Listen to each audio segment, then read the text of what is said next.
So you're in a little bit of a dilemma on that. We need to leave that kind of fuzzy on this, but we need the authorization to follow the leads, put the troops in, and play this. Look, ISIS got started through funding from our friends and allies, because as people will tell you in the region, if you want somebody who will fight to the death against Hezbollah, you don't put out a recruiting poster and say, you know, sign up for us, we're going to make a better world.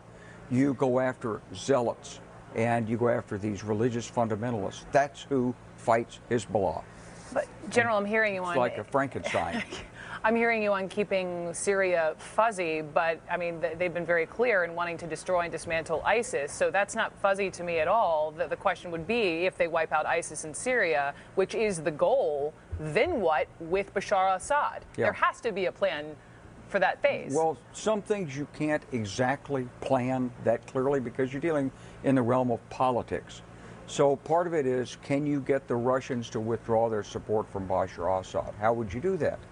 Well, you're dealing with the Russians in Ukraine right now, and they're not being helpful. No, they're in fact, from Putin's perspective, he probably sees it as the opposite play. He says that because the Americans need us to help on Iran, because they don't have a ground force in Syria, they're actually relying on us. Therefore, we can push Ukraine further, and the Americans won't stop us because they're afraid they'll lose our cooperation elsewhere in the world. So he's playing it that way. So this is difficult. You can't always lay everything out linearly in advance.